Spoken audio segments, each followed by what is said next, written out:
Hello and welcome back. I am so glad that you are here. If you are new around here, my name is Hannah. This is Jar of Fireflies, and I make videos all about my life as an Orthodox Jewish homeschooling mother of 3. And today I will be answering the question, what is Passover? Okay folks, Passover is coming up quick, as in next week quick if you're watching this video when I put it out. So I'm in full Passover cleaning mode right now. Now, maybe you know what Passover is, maybe you don't. Today we're gonna kind of dive into that topic a little bit. I wanna preface all of this by saying that I may be calling it Passover, I may be calling it Pesach, which is like the Hebrew word for Passover. Totally means the same thing. I just usually call it Pesach, but probably most of you know it as Passover, so I'm trying to say it in a way that, I don't know, everybody understands. I am going to be trying to call it Passover, but I may slip up and call it Pesach, but just so you know, it means the same thing. Okay, let's do this. Okay, so Passover is an 8-day long holiday celebrated by Jews in the early spring. The dates change every year because Jews follow a lunar calendar for their holidays, and this year Passover falls from March 27th through April 4th. Why do we celebrate Passover? Well, Passover is commemorating the freedom of the Israelites from slavery in ancient Egypt. We call this holiday Passover in English or Pesach in Hebrew. Pesach meaning literally to Passover, because God passed over the Jewish homes during the plague of the death of the firstborn, right during this whole story of the freedom of the Israelites from slavery in ancient Egypt. If you're interested in that whole story of what leads up to the celebration of Passover, you can watch the old Charlton Heston 10 Commandments movie. It's a total classic. I love it. But that's the story if you've seen that. But basically, this is that story with the 10 plagues and all that fun. Okay, so how do we celebrate Passover? All right, so as I explained in my Sukkot video when I was explaining all about Sukkot, there's kind of 2 parts to the 8-day holiday. There's the first 2 days and the last 2 days, which are called Yom Tov. So those are days that are going to be like Shabbat, in the sense that we're not getting in our cars and driving anywhere, we're not getting on our phones or watching television or any of those things. Now, the major difference between Yom Tov and Shabbat is that we are allowed to cook things from a pre-existing flame. So, lucky me, I've got a gas range back there, so I can just leave a burner on low and I can still cook things, but I wouldn't be able to turn on my oven, for example. Okay, so that's kind of the big difference, but basically it's very much like Shabbat.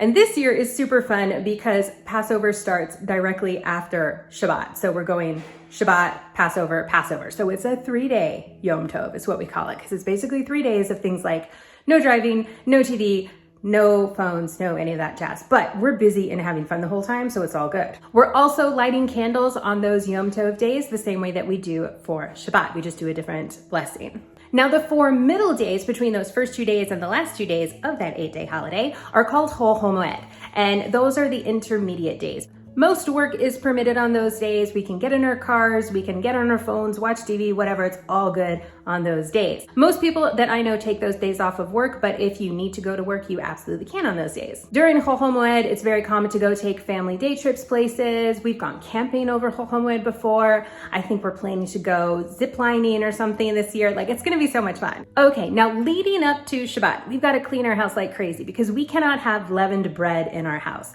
Chametz. It's what we call it. It's basically bread made from wheat, oat, barley, a couple other things. So that includes my bread.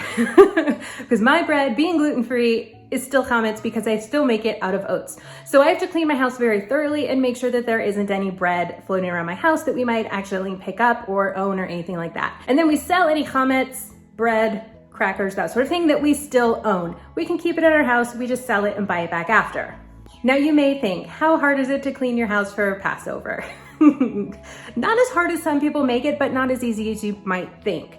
So think about a Cheerio. A Cheerio is considered chametz because it's made with the oats. So if you've got little kids running around your house like I do, and Cheerios wind up under everything or in beds and all that stuff, you actually really do kind of have to clean your house pretty well.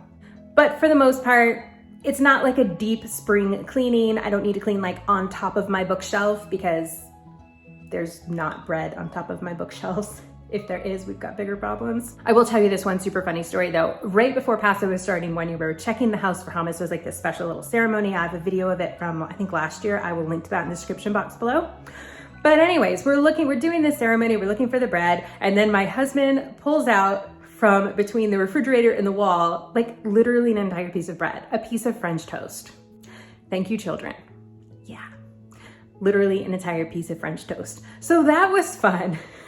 Other than that, I haven't really found like massive pieces of bread around my house, but I try to keep food in the kitchen. But anyhow, I am working hard to be cleaning my house this week, doing all the bedrooms and the living room, and then next week I will clean the dining room and the kitchen. After which point we will not be eating or cooking any chametz in our house until after Passover is over. Now, since we're not eating chametz, what do we eat? We're eating matzah. Think of matzah like a giant unflavored cracker, similar to a saltine, but without the salt.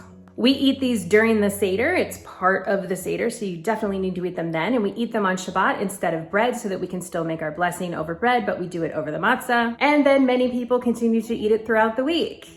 Yay, I'm not so into that. I am not such a matzah eating person. However, we do like to do fun things with matzah. We like to make matzah pizzas, which those are actually kind of delicious. And we enjoy things like spreading Nutella on our matzah, things like that.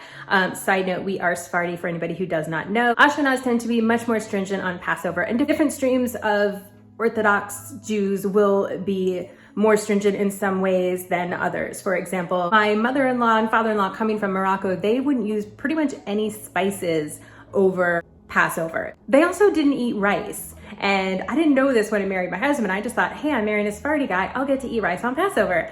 Well, he tells me his family doesn't eat rice. And I was like, whoa, whoa, whoa, this is not what I signed up for.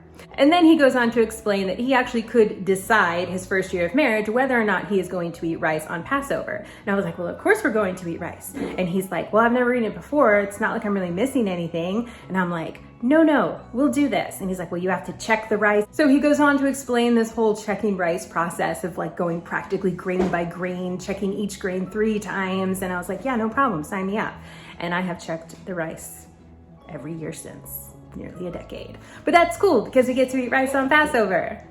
Okay, on the first night of Passover and on the second night of Passover, we Jews here in America have a Seder. A Seder is a special meal. Basically, Seder means order. So like there is an order to the meal and certain things that we will talk about and certain foods that we will eat. Okay, during the Seder, there are 4 main things that happen. 1 is eating matzah. 2 is eating bitter herbs. 3 is drinking 4 cups of wine. Yeah, I love that part.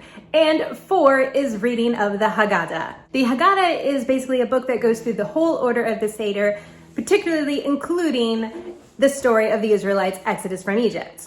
Going through the Haggadah also fulfills the Torah obligation that we have as Jews to tell the story of the Exodus from Egypt to our children on the night of Passover. Now, I am super stoked for Passover this year because my family is coming to us. So yes, I am so excited that we get to host my extended family here, and I cannot wait until they get here next week. I know after they get here next week, it will be a total whirlwind of cooking, so I need to make sure that I have the whole house cleaned and the kitchen koshered for Passover before they get here. You're gonna see that video next week. So that is your super nutshell version of Passover and how we're celebrating, as well as a few fun stories and side notes from me. If you have any questions about Passover or fun Passover stories, do drop a note down below in the comments. I would love to hear from you.